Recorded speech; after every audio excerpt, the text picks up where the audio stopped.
Burke, what a lovely man you are. Today what we're doing is diving into some commentary made on The Sheet.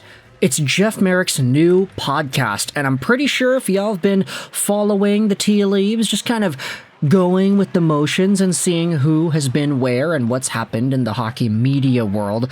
Jeff Merrick, of course, former Sportsnet employee, former 32 Thoughts collaborator. He had himself his own podcast ever since he got canned from Sportsnet, and the recent episode of The Sheet features Brian Burke. It's a pretty good segment. You could go out there and listen to it. I'll leave a link in the description if you want to consume the content yourself. But on the recent edition of the show with Brian Burke on, they did have a pretty good conversation about the Vancouver Canucks, JT Miller, and ELIAS Pettersson. You know we gotta go out there and talk about it, right?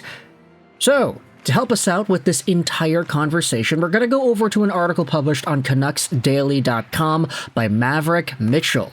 Take a look at this. It was from yesterday, and it talks about how things have gone too far. Former Canucks GM Brian Burke has outspoken against ELIAS Pettersson and JT Miller.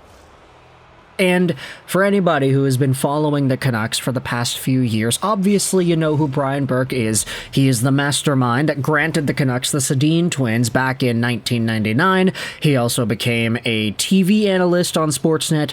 I'm not going to say like the de facto replacement for Don Cherry, but just kind of in spirit, you know, he's got that old man energy, although with a lot more modern speech patterns.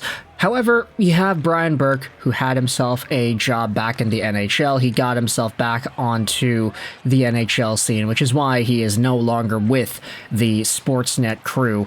I mean, he's 69 years old, right? So he's not really like the youngest guy in the world, but he's still going out there doing his thing. This is what he went out there and spoke about when it comes to the Vancouver Canucks. Burke stated that even in his past, many players on one team have not gotten along with one another, even notwithstanding one another to eat dinner together. But the only thing that is important is the common goal of winning. Nothing else matters. Yeah, I have. Everyone has. I played for a championship team in Maine. Pretty sure he's referring to the AHL. You talk about playing PlayStation, we didn't even eat dinner together, some of us. We didn't all get along, but we won a Calder Cup together. You don't have to get along. You just gotta respect each other as players. So to me, this Vancouver thing, the shocking part of this is not that there's discord or friction. The shocking part of this is that it's already public. This is wrong. This is not stuff that's supposed to be aired publicly. This has gone too far. The people involved, you know, the coach has tried to calm this down, the GM has tried to calm this down, Jimmy Rutherford has tried to calm this down. It's still out there. It's gone too far. I blame the players involved for letting it get this far, but this is not anything unusual. This is routine for a hockey club. What is not routine is how the broadcasting of it has been. And I would tend to agree there with Brian Burke here. I mean, it's not really common at all for things to be so publicly presented like this Vancouver Canucks drama is. When you think about some of the other dramas in the past, I feel like the only other spots where we have seen as high publicity of a story like this Pettersson-Miller thing, I think of two examples. Firstly, I think of Evander Kane and the tracksuit situation with Zach Bogosian, and I also think about Patrick Laine and Blake Wheeler. Oddly enough, those two happened to happen with the Winnipeg Jets, so maybe it's a Canadian team thing. I'm not really too sure. I mean, have there been any other rifts between teammates that have been this mainstream? Anyways, aside from the Winnipeg Jets and their situation with Laine, Wheeler, Kane, Byfuglien, this Miller-Pettersson thing is one of the most widely reported stories of two teammates not liking each other I think I've ever seen in my lifetime. If you want to go back to Vancouver, okay, Willie Mitchell, Ryan Kessler, but they squashed that beef really quickly by coming into the arena arm in arm the next day. That's not happening with Pettersson and Miller. Oh no, you bet it's not happening. But for Burke, who's been around the game a long time, he's expressing similar thoughts that, yeah, it's not abnormal for guys to not like each other. You don't have to play PlayStation together. Sometimes guys don't even get dinner together. But the fact that this Canucks thing has gone out so far, that's pretty significant. And so going back over to the article, Burke then talks about the executives that are around the Vancouver Canucks and what their thought process is about this entire thing. I think that's clear. You're talking about very impatient people. Jim Rutherford is an impatient guy. That's why he's successful. He would have called them in and said, you've got to fix this. Somebody would have had to call both players in. I would have called the players in separately and said, I'm not trading anyone. You sort this out. I would have had them in separately, then brought them in together and say, you want to grab a case of beer somewhere and go drink beer and solve it? Do it that way? You want to fight? You want to go after each other and practice and fight? Solve it that way. Let's solve this. I'm sick of hearing about it, and Patrick Allvin would have done the same thing. Jim Rutherford, would have done the same thing. It's not working. So now the best thing is, shame them into making it work and see if you can move on. The good thing is, teams have distractions too. A fight will happen where players rally around the team. Something will happen that will get the team to rally around them and forget about this. But right now, it is a major problem. And I like that, just kind of throwing out solutions. Hey, bring these guys into a room together with the GM. Hey, do you guys want to get a beer? Hey, do you guys want to go out there and do something together? You have to fix this. This is a thing. Now, we recognize that Pettersson and Miller, they're not hanging out, like they're not bros. So, obviously, this solution might not really be too proactive or feasible, but still there's reason to try it out.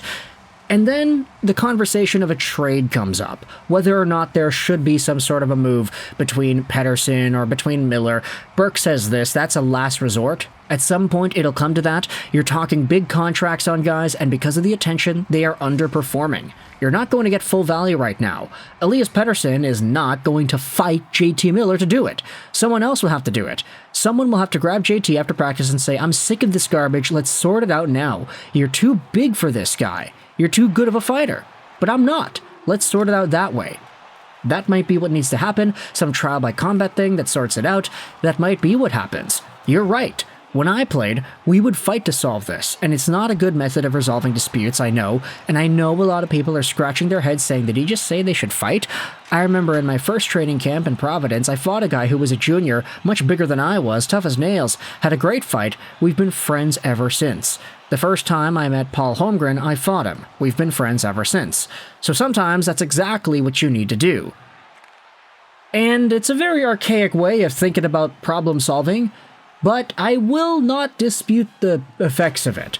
I'm not saying that they should go out there and do it, but think about it. Imagine if JT Miller and Elias Pettersson just dropped the gloves one day in practice. They actually go into a legitimate tilly and they walk away both feeling satisfied with what they did. Would there not be some sort of a brother-in-arms, camaraderie, gladiator-style mentality about their relationship immediately afterwards? Obviously, I'm not saying it should happen. Especially in today's game, I think there are a lot of different ways that people have approached resolving conflicts, either with the beers or with the PlayStation, or even just with the fighting. But still, I mean, it's not a terrible idea. There are worse things that have been said about both of these guys out there in the media. So I want you to let me know your thoughts in the comments section below. How do you feel about this entire commentary in regards to JT Miller and Elias Pettersson from the man himself, Mr. Sedin acquiree himself, Brian Burke? What are your thoughts on his perspective here in regards to the conflict? What are your thoughts on the solutions that he offers up, either via trade, a last resort, or by just getting these guys to fight?